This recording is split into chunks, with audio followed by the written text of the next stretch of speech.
अस्सलाम वालेकुम, नमस्कार, सत श्री अकाल एंड गुड इवनिंग। मैं हूं आरज़ू काज़मी और आप देख रहे हैं पॉइंट ऑफ व्यू। हमारे साथ हैं जी डॉक्टर अभिषेक मिश्रा जी। बहुत शुक्रिया सर कि आज आप आए। हमने आपको बड़ा तंग किया वैसे, आपको No, no, परेशान always a करते हैं pleasure. आप। Always thank a you so pleasure. Much. Always a pleasure. You are like family. So thank you so thank you. much.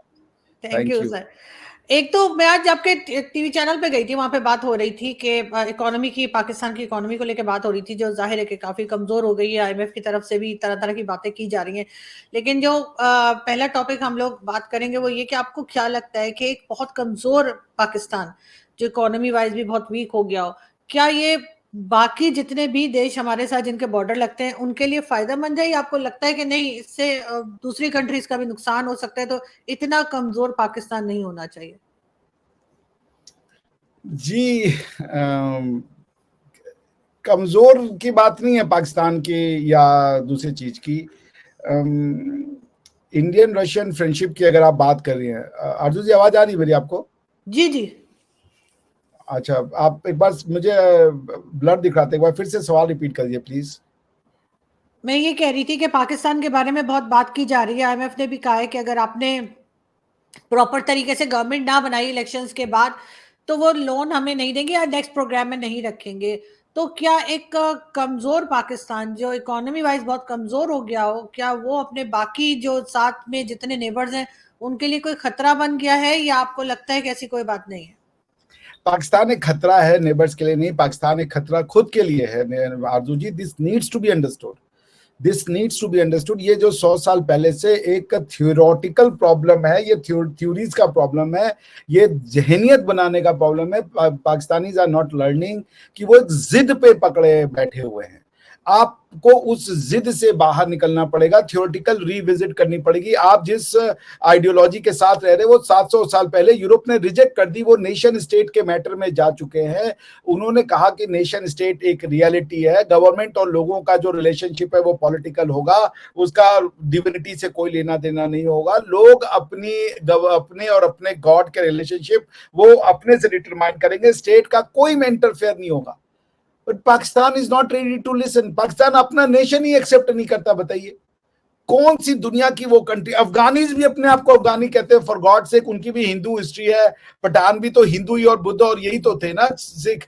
वो कभी नहीं कहते कि हम अफगानी हैं। ये एकमात्र पाकिस्तान है जो ये कहता है कि हम इंडियन नहीं है। उसके लिए उन्होंने झूठ का वो रायता फैलाया है, झूठ का वो मकर जाल फैलाया है जो बच्चों के दिमागों में घुसेड़ दिया है, जनरेशन के दिमाग में घुसेड़ दिया। वो Pakistan is harming itself because the Pakistani is unable to understand any serious talk. जहां पे वो पार्ट लेने जाता है, वो बेचारे की गलती नहीं होती, क्योंकि वो जिस माइंडसेट और फैक्ट को फैक्ट समझ के आ रहा होता है, जब वो दुनिया से बात करता है, दुनिया कहती है ये क्या बोल रहे हो आप, ये तो फैक्ट ही नहीं है। So they the Pakistani school colleges needs to work on it. दुश्मनी भुलाइए, सच्चाइयों को एक्सेप्ट कीजिए, आपकी प्रॉब्लम सॉल्व हो जाएगी। You are not threat to international community. आप खुद के लिए दुश्मन हो, क्योंकि आपको ये नहीं पता कि आपका क्या सही वो है, एक्शन है। अब उसकी वजह से ना इतनी डिस्ट्रस्ट हो गई है। जैसे मैं कभी ये सोचता हूं कि अगर पाकिस्तान के साथ दोस्ती की जाए तो क्या ये अपने रिलीजन के ऊपर कभी सोच पाएंगे? क्या ऐसा तो नहीं ये टेम्पररी फिनोमिना है कि यार जब तक तो काम नहीं बन रहा है दोस्ती कर लो, कल को जब रिलीजन का आएगा अपना तो फिर से गजवाई हिंद कर देंगे? भाई एक फियर है ये, इसको सॉल्व करने का तरीका क्या है? ये फियर हमारे सबके मन में है ना, क्योंकि मैंने आपसे कहा पाकिस्तान की जड़ें हिंदुस्तान में। इसका क्या तरीका है? एक तरीका बहुत सिंपल है, भाई एक्सेप्ट वी आर इंडियंस। तब हमें डर नहीं लगेगा जब आप कहोगे कि हम भी इंडियन है। अभी आप पता नहीं गंगा जमुना तहजीब, दो कौमी नजरिया, ये सबका चूरन खिलाए पड़े। अरे एक कौम हो सकता है भाई, रशियन एक कौम है, जर्मन एक कौम है, वहां पे अलग अलग वो क्या स्टेट्स नहीं है जर्मनी में। एक कौम का बिल्कुल। मतलब है वी आर सिविलाइजेशन। आप दुनिया को सिर्फ एक ही नजरिए से, आप ये बात अगर मान लो आरजू जी कि हम इंडियन हैं, हमारे पुरखे इंडियन थे, ये लैंड हिंदुओं का लैंड है, हम यहाँ पे कन्वर्ट हुए, बस मैटर हमारा भी जो एक डाउट है ना वो खत्म हो जाएगा। तो वो Pakistan is an enemy of itself. वो किसी के लिए खतरा नहीं है, पाकिस्तान खुद के लिए खतरा है। और जब तक पाकिस्तान खुद के लिए खतरा रहेगा वो दुनिया के लिए खतरा रहेगा।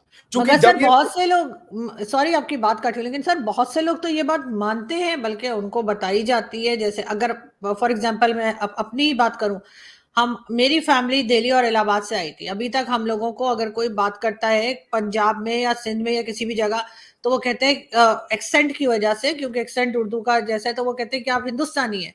तो हम हाँ करते हैं, हमने कभी ना नहीं की।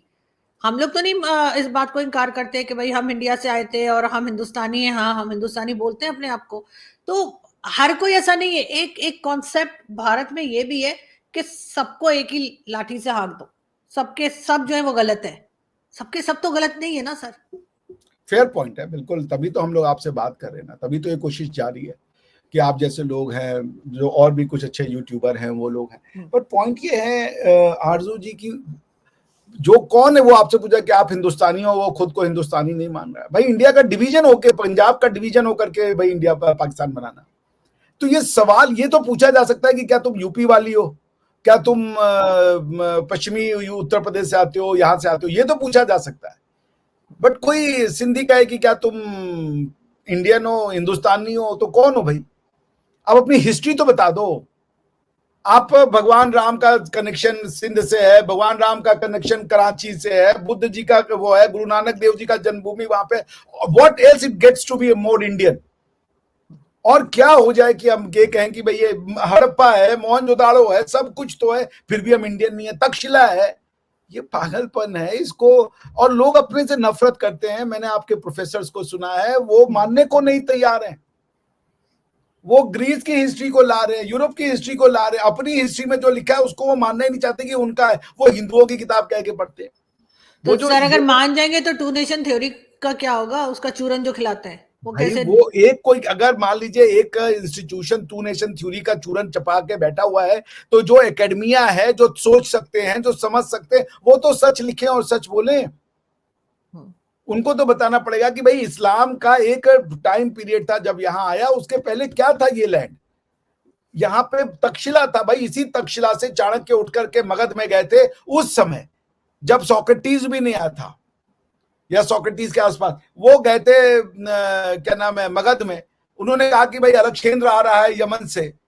उनको तब पता था कि इंडिया की बाउंड्री क्या है। यानी तक्षशिला में बैठा हुआ प्रोफेसर पटना बिहार में आता है और बोलता है कि चलो वो अलेक्जेंडर आ रहा है, तुम और राजाओं को इकट्ठा करो, वो हिंदुस्तान पे अटैक ना करने पाए।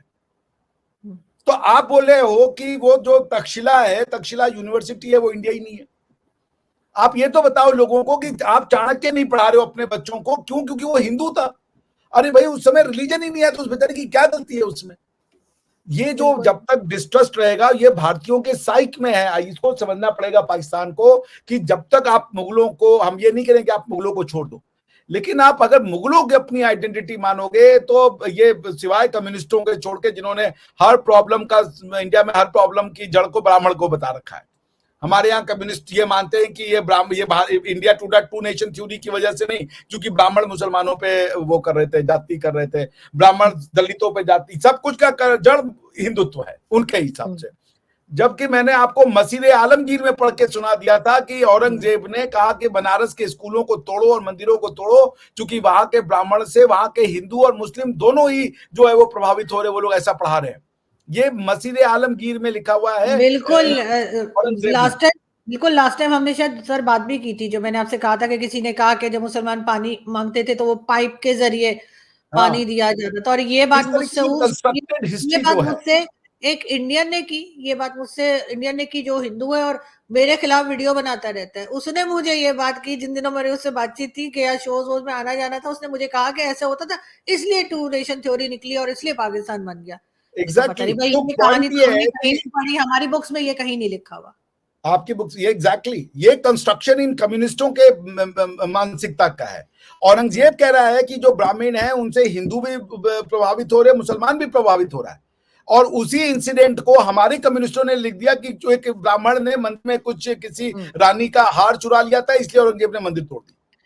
यानी तो आपके यहाँ से मैं ये कह रही हूँ सर कि हमारे यहाँ जो टेक्स्ट बुक्स में चले वो तो है सो है, लेकिन आपके यहाँ से लोग जो है वो ऐसी ऐसी बातें पाकिस्तानियों को बता रहे हैं जो हमारी टेक्स्ट बुक्स ने भी नहीं लिखी, उससे भी 4 कदम आगे बढ़कर बता रहे हैं। आप देखिए वो यूं है, आप पाकिस्तान बनने का श्रेय इस्लाम को देते हैं और भारत पाकिस्तान बनने का श्रेय हिंदुत्व को देता है। अरे इंडिया के जो कम्युनिस्ट हैं वो ये कहते हैं कि Pakistan was form because of Hindutva. आप कोई भी राइट होगा ना, उसमें वो कहेंगे मुफला का राइट ब्राह्मणों की वजह से हुआ, बंगाल में डिवीजन ब्राह्मणों की वजह से हुआ, सब कुछ ब्राह्मणों ने सिवाय अंग्रेजों को छोड़ के सबको सता दिया, जबकि राज्य मुगलों का चल रहा था, लेकिन ब्राह्मण वहां पे परेशानी करते। औरंगजेब के राज्य में काशी विश्वनाथ का मंदिर according to historian of India इसलिए तोड़ा गया क्योंकि वहां का पंडित जो था उसने किसी रानी का वो चुरा लिया था और उसके गुस्से में मंदिर ही तोड़वा दिया। ये नहीं बता रहे हो जो मसीरे आलमगीर में लिखा हुआ है और जो तुम्हारा नैरेटिव है सब झूठ है। उसमें तुम्हारे हिसाब से मंदिर इसलिए तोड़ा गया क्योंकि किसी रानी का कोई ज्वेलरी चोरी हो गई थी। और वो कह रहा है मसीरे आलमगिरी में साकी मुस्तगद खान लिख रहा है कि भाई ब्राह्मणों ने चूंकि वहां के मुसलमानों को प्रभावित करना शुरू कर दिया था, हिंदू भी प्रभावित होते थे और ब्राह्मण अपनी वेद और पुराण और इसकी किताबें पढ़ाते थे, उससे वो उसको पसंद नहीं आ रही थी, तो उसने कहा कि इस्लाम को स्थापना करना यहाँ पे तोड़ दो। ये सच है जो मुस्तकिद खान लिख रहा है और ये हमको बता रहे ये कहानी कि ब्राह्मण ऐसा कर दिया, ब्राह्मण वैसा कर दिया। अंग्रेजों को छोड़ के ब्राह्मणों ने सबको सताया, जबकि वहां पे ब्राह्मण थे भी नहीं, ब्राह्मणों का शासन भी नहीं था, शासन मुगलों का था, फिर भी ब्राह्मण दुष्ट। लेकिन ये बहुत अच्छी बात है कि बहुत से मेरे जैसे लोग, हमने बहुत से हमारे हिंदुस्तानी दोस्त या जो आते हैं टीवी पे या चैनल्स पे यूट्यूब पे, उनको सुनकर हमने बहुत सी चीजें सीखी और शुक्र है ये जो लोग हमें उल्टी बातें सिखा रहे थे हमने उनको साइडलाइन किया और उनको सुनना बंद किया है। लेकिन सर अगर हम बात करें डॉक्टर जयशंकर की, उन्होंने रशिया की बहुत तारीफ की है। रशिया से उन्होंने कहा कि हम अपना एक, उन्होंने बेस्ट फ्रेंड मेरा ख्याल है बोला है रशिया को, if I am not wrong, जो मैंने न्यूज देखी थी।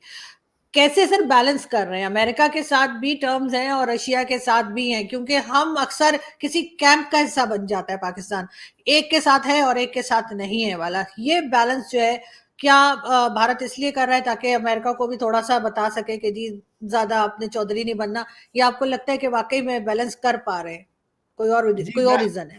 बड़ा जी। अच्छा क्वेश्चन पूछा आपने, मैं इसका जवाब दूंगा मगर पहले 3 सेंटेंस में बोलना चाहूंगा। देखिए मैं ये कह रहा हूँ कि भारत में जो हिंदुत्व को एक विलेन के रूप में दिखाया गया और उसका चेहरा ब्राह्मण को बनाया गया, ये कतई गलत है। हालांकि कुछ हुआ होगा, कुछ ब्राह्मणों ने दुष्टता की होगी, उसको कोई डिनाई नहीं करता, समाज में कोई बहुत ये लोग नहीं आते, मगर ये जो कंस्ट्रक्टेड स्टोरी है ये सब झूठ है।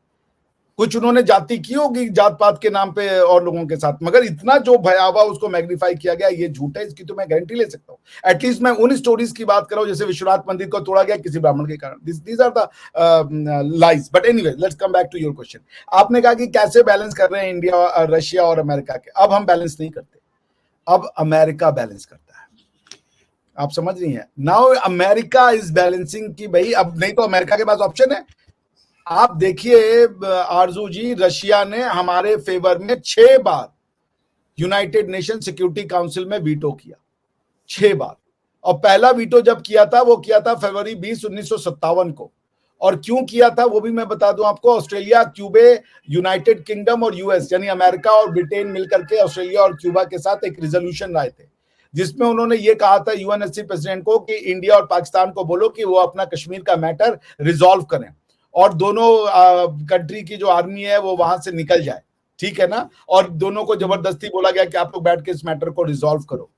तब जो डिप्लॉयमेंट ऑफ यूएन ट्रूप भी वहां पे करना था, मतलब कि इंडिया में यूएन ट्रूप्स रहती, इसको सोवियत यूनियन ने वीटो किया। और अमेरिका और यूके जो है, मतलब they were not sensitive to our claim of historical civilization, हमारी जो जिस तरीके से हम अपनी धरती को देखते हैं। उसके बाद आप देखिए दिसंबर 18 1961 को यहाँ पे जो हुआ, जिसे कह लीजिए गोवा का जो इंडिपेंडेंस हुआ, तो दमन एंड दीव के मैटर में भी फिर सोवियत यूनियन ने जो है वो किया, वीटो किया, क्योंकि इंडिया से कहा गया था कि वो गोवा से अपनी फोर्सेस तुरंत निकाल लें। और इसको लाने वाले थे Chile, China, Ecuador, France, Turkey and the UK and again US. तो ये सारे वेस्टर्न कंट्री ने 17 दिसंबर 1961 को कहा हमसे कि गोवा से अपनी फोर्सेस निकालो और जो है वो वहां पे उसको क्या नाम है, पुर्तगाल को वो दीजिए कंट्रोल। फिर सोवियत यूनियन ने हमें बचाया वहां पे। हालांकि बड़े मजे की बात है कि यूएई ने भी इस पे हमारा ही साथ दिया था। फिर जून 22 1962 को कश्मीर इशू को फिर से उठाया गया था सिक्योरिटी काउंसिल में, और फिर वही यूनाइटेड स्टेट्स उसके पीछे था, उसको फिर से यूएसएसआर ने। तो मतलब there are series of historical reasons. और यही बात कही है ये जो जर्मन अखबार को प्राइम मिनिस्टर ये एस जयशंकर साहब ने जो वो कहा है कि China has been there, China is a tested partner. China ने हमारे साथ, अरे सॉरी, रशिया ने हमारे साथ कोई कॉन्फ्लिक्ट नहीं किया आज तक। Russia and India have never been in any kind of conflicted relationship since the time of independence. तो वो जो ट्रस्ट है ना, वो ट्रस्ट और एलाई का जो फैक्टर है, उसमें रशिया ने हमें कभी धोखा नहीं दिया। वी हैड जी जी, मैं बस इतना कहता कि ये जो यूएन का सिक्योरिटी काउंसिल का जो एक बड़े स्क्यूड सा वोटिंग पैटर्न है, जिसमें परमानेंट 5 मेंबर्स कुछ भी चीज पे एग्री कर जाए तो वो दुनिया के लिए बाइंडिंग हो जाता है, उससे हमें रशिया ने, उस पॉलिटिकल सिस्टम से रशिया ने हमें हमेशा बचाया है। We are grateful to Russia for that. बिल्कुल। लेकिन सर एक चीज मैं आपसे जरूर समझना चाहूंगी, जो बुक्स में भी पढ़ा है, बड़ों से भी मैंने मतलब सुना है, जो सीनियर जर्नलिस्ट हों, चाहे मेरे फादर जब थे तो मैं उनसे भी सुनती थी, वो अपने दोस्तों से या कोलीग से बात करते थे, तो ये बात की जाती थी कि जिस वक्त दुनिया में 2 सुपर पावर थे, रशिया और अमेरिका, तब ज्यादा बैलेंस तरीके से वर्ल्ड चलता था। और जब से ये सिर्फ अमेरिका एक सुपर पावर रह गया है, तो उसने सब जगह चौधराहट दिखाकर और हर एक को जो है वो डराना धमकाना और ये शुरू किया। तो आपको लगता है कि भारत जिस तरह से आगे जा रहा है, और अगर भारत इंशाल्लाह, जैसे मैं बोलती हूँ इंशाल्लाह भारत जो है वो सुपर पावर के तौर पे सामने आए, तो आपके ख्याल से 2 सुपर पावर होना दुनिया में ज्यादा बेहतर है या कोई एक ही होना चाहिए? नहीं, मल्टीपल सुपर पावर होने चाहिए, क्यों 2 ही हो? हर आदमी को जो अपनी पावर और स्ट्रेंथ को दिखा सकता है, सबको सुपर पावर होना चाहिए। क्वेश्चन है कि पावर का मैनिफेस्टेशन या पावर का जो कैरेक्टर है वो क्या होगा। मिलिट्री का स्ट्रेंथ होगा, मिलिट्री का पावर का वो होगा स्ट्रेंथ। अगर आप ये कह रही हैं कि कोल्ड वॉर के समय में, यानी जब दुनिया बाइपोलराइज थी तो बहुत पीसफुल था, ऐसा नहीं है। कोरिया का युद्ध हुआ था, वियतनाम का इन्वेजन हुआ था, उसके बाद अफगानिस्तान का इन्वेजन हुआ था, और आप 1991 के बाद से देखें तो अफगानिस्तान और उसका इन्वेजन देखने को मिलता है अमेरिका के द्वारा, वो भी वॉर ऑन टेरर के अगेंस्ट में, not for some other people, except जो सद्दाम हुसैन के यहाँ पे हुआ वो एक गलत था। उसके अलावा कोई ऐसा सीरियस वॉर, जो एक सीरियस वॉर था, वो नहीं कोई हुआ है। तो ये मेरा ये मानना है कि नंबर 1, ये जो वर्ल्ड पावर का कनोटेशन मिलिट्री पावर के सेंस में होता है, दैट इज नॉनसेंस। और यूएन चार्टर जो समझते हैं, जिनको यूएन चार्टर का मैकेनिज्म पता है, और मैंने पढ़ा है, जो मेरी understanding, UN charter Arzoo ji, it's a concept of collective security mechanism. जो कलेक्टिव सिक्योरिटी मैकेनिज्म है, इसके अंदर ये तभी इफेक्टिव होता है जब सारी दुनिया ये कहे कि यूज ऑफ फोर्स अब प्रोहिबिटेड है। पाकिस्तान यूएन चार्टर की बात करता है और हमेशा अपनी बात को मनवाने के लिए फोर्स का सहारा लेता है। वो यूएन चार्टर को, जो एक Vienna convention on law of treaty में प्रिंसिपल ऑफ गुड फेथ है, Pakistan has never acted in good faith. How can you veg war against India 4 times और आप यूएन चार्टर की दुहाई दो? आप 1948 में इंडिया के ऊपर घुस के आ गए और आप यूनाइटेड नेशन सिक्योरिटी काउंसिल की दुहाई देते हो। आप ये कहते हो कि इंडिया पहले गया था। भाई, तो यूएन चार्टर जब आपने साइन किया, यूज ऑफ फोर्स का प्रोहिबिशन है ना, कि इंटरनेशनल रिलेशंस में फोर्स नहीं यूज होगा। पॉइंट ये है, मैं ये कह रहा हूं, इंडिया जो सुपर पावर बने, पाकिस्तान सुपर पावर बने, और भी जो सुपर पावर बने, मगर उस पावर का मैनिफेस्टेशन इकोनॉमिक्स हो, ट्रेड हो, नॉलेज हो, कल्चर हो, म्यूजिक हो, एंटरटेनमेंट हो। ये गया जमाना भाई। अब लोगों के पास परमाणु बम है, इतने बम है कि अगर मारने जाएं तो कोई सुपर पावर नहीं बचेगा आज की डेट में। म्यूचुअली एनहाइलेटेड हो जाएंगे लोग। आप समझ रहे, ये जो बम है, ये कौन सा सुपर पावर है? अमेरिका सुपर पावर बचेगा अगर नॉर्थ कोरिया उसके ऊपर बम मार दे, या उसके ऊपर रशिया बम मार दे, ये nuclear weapon. That super power का खेल खत्म हो चुका है। मैं ये मानता हूं मल्टीपोलर वर्ल्ड होने चाहिए, मल्टी पावर्ड वर्ल्ड होना चाहिए, और पावर का सोर्स मिलिट्री नहीं होना चाहिए। क्योंकि अब जो वेपन्स बन रहे हैं आरजू जी, वो हमें आपको मौका नहीं देंगे, आने वाली पुश्तों को मौका नहीं देंगे धरती पे पनपने का। The kind of science humanity has unravelled. अब आज की डेट में आपको मारने के लिए कोई फिजिकल स्ट्रेंथ नहीं चाहिए, वो लॉज ऑफ नेचर यूज करते हैं। जैसे एक गोली है ना, गोली आपको नहीं मारती है, गोली की स्पीड आपको मारती है। जो एक बंदूक से जो निकलता है उसमें खाली एक वो है, मेटल का एक टुकड़ा निकल रहा होता है, वो स्पीड उसकी जो होती है वो हमको मारती है। गोली, उसी गोली को कम स्पीड से फेंके, हमको आपको कुछ नहीं होगा। उसी गोली को आप निकाल लीजिए कार्ट्रिज से और ऐसे हाथ से फेंकिए, कुछ नहीं होगा, लेकिन वो एक स्पीड पे आती है। ये बिकॉज कि हमको ये समझ में आ गया कि फेटल जो है वो मेटल नहीं है, फेटल उस स्पीड का ऑन सर्टेन, उस मेटल का सर्टेन स्पीड पे ट्रेवल करना है। तो द काइंड ऑफ साइंस अब हमें जान चुके हैं, आरजू जी, दुनिया उस वर्ल्ड पावर को नहीं अफोर्ड कर सकती। वो इतना म्यूचुअली डिस्ट्रक्टिव होगा कि अर्थ जो है वो ब्लास्ट होके एक मिटियोर, कई मिटियोर्स में बदल जाएगा। So I am saying no bipolar world, no unipolar world, multipolar world. सब बिल्कुल। पावरफुल हो, लेकिन सब कोई अफोर्ड ही नहीं कर सकता। मुश्किल से 6-7-8 देश है जिनके पास ये क्षमता है मल्टी पावर या दुनिया में पावर को स्थापित करने का। उसमें से इंडिया एक है। और इंडिया का जो पावर है वो, इंडिया को लोग कहते हैं इंडिया पावर बनेगा कैसे, विश्व गुरु होने के बाद। क्योंकि हम ही हैं जो दुनिया को कहते हैं कि एकम सत बहुधा विप्राह वदन्ति। दुनिया में हम ही एक हैं जो कहते हैं सब सही है, हम भी सही हैं, बाकी सब कहते हैं हम सही हैं बाकी गलत है।